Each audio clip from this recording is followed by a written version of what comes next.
the structure in a gravel lot in Bend, Oregon looked like half a tin can slice lengthwise and set flat side down. 14 feet wide. Assembled in 11 days by Marcus Webb, 44, a former pipe fitter, from corrugated steel arches bought for $340 at a farm auction. His neighbor, 71 years old, sleeping in his truck for 7 months after a $190 rent increase took his apartment. Move in the following Saturday. He had a locked door and a roof. He had not had either in 7 months. Marcus filmed the build and posted it. 3.2 million views. Then a county inspector showed up with a demolition notice. What happened after that? And what it revealed about a movement now spreading through church lots, vacant land, and backyards in cities across this country is a part of the story that most people who watched that video never found out. To understand why that inspector's visit ignited a national argument, you need to know what is happening to housing costs in this country right now. The national median home price in 2025 sits at approximately $420,000.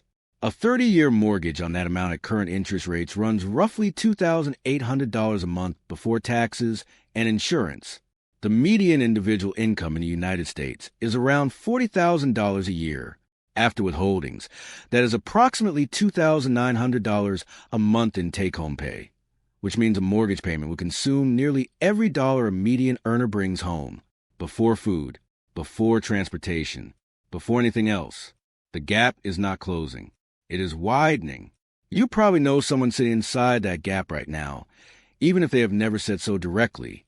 They are the roughly 40 million Americans who are either unhoused today or one missed paycheck away from it. People who earn too much for a shelter wait list and too little for a market rate lease. The tiny home industry has tried to bridge this. Sales of factory-built tiny homes rose 67% between 2019 and 2024, according to industry tracking data.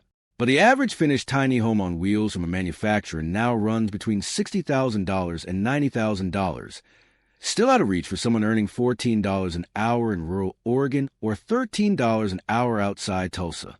So the question that keeps surfacing in policy meetings, in church parking lots, in the comment sections of videos with millions of views, is a practical one.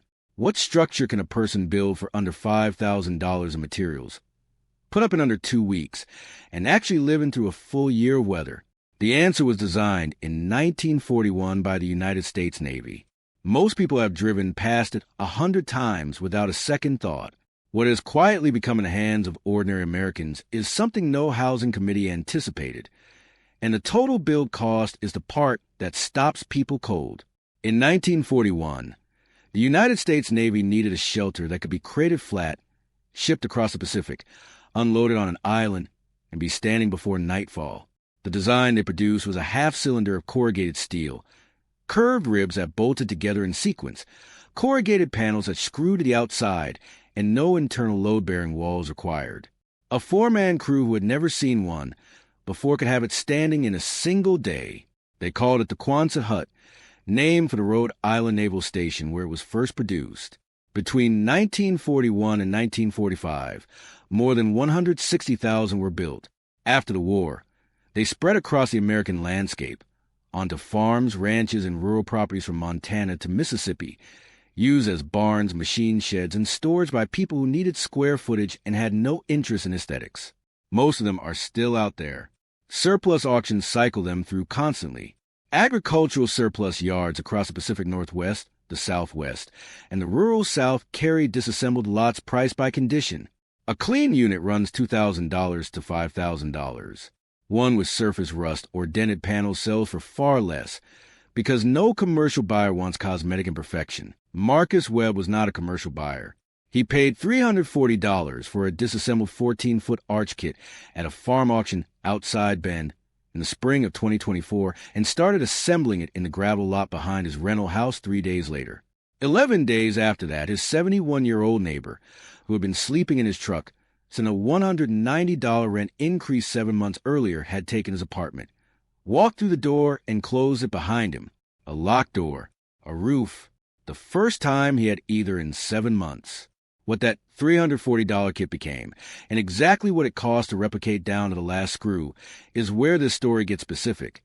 and where most people's assumptions about what housing requires start to collapse, the arch was standing.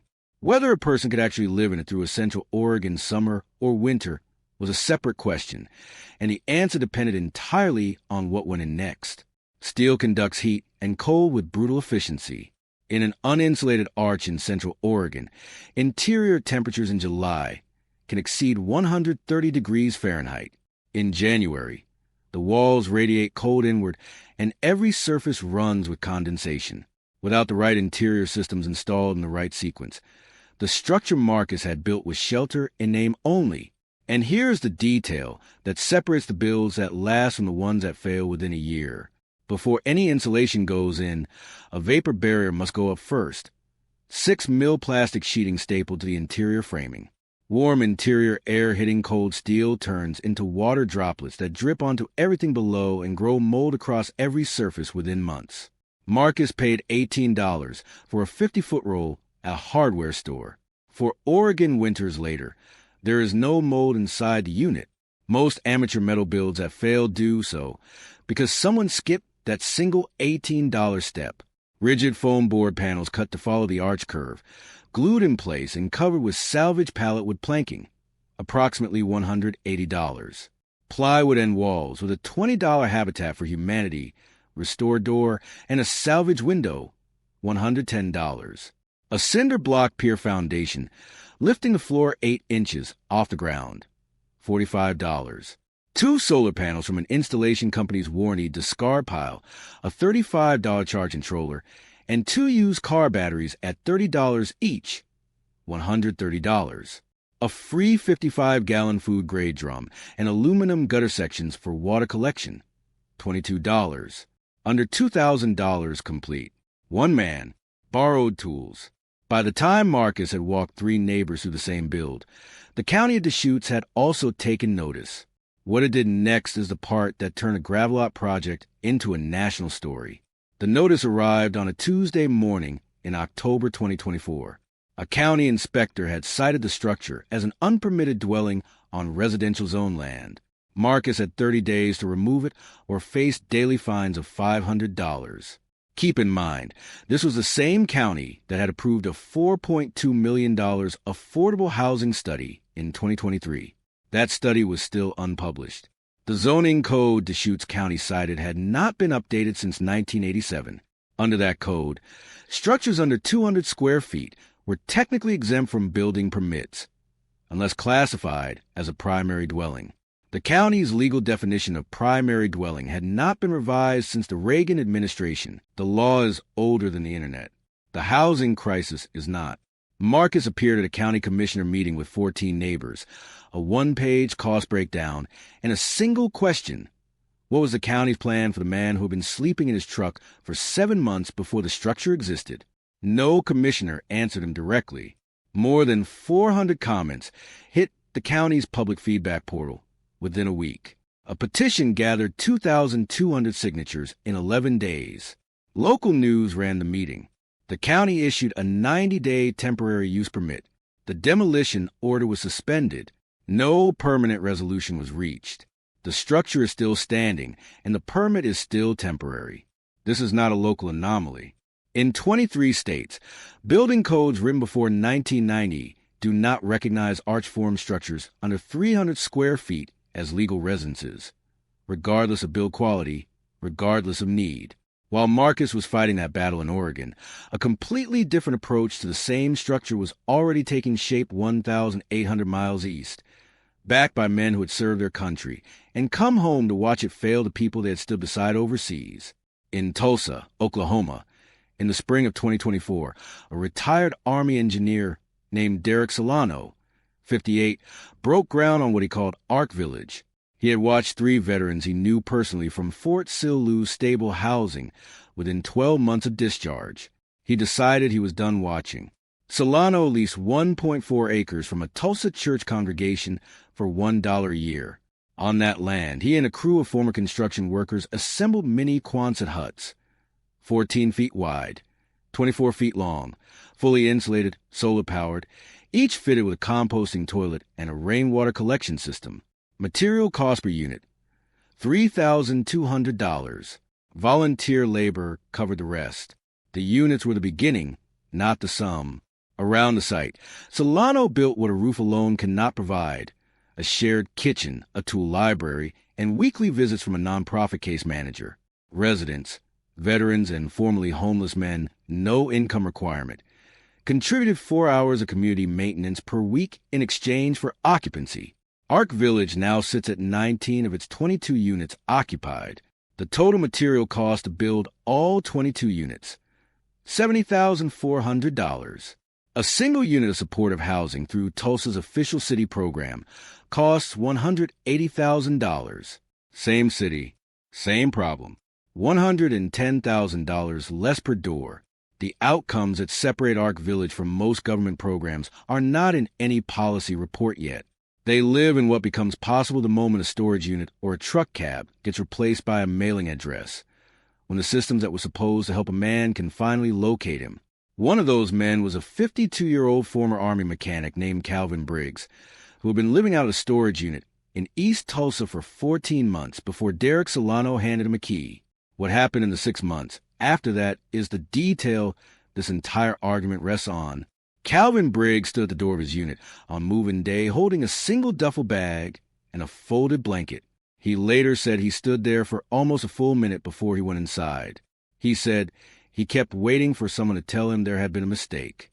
22 years as an Army mechanic, an honorable discharge at 48, a relationship that ended, a civilian job that lasted 6 months, and 14 months in a storage unit in East Tulsa, paying $90 a month to sleep on concrete among his own belongings.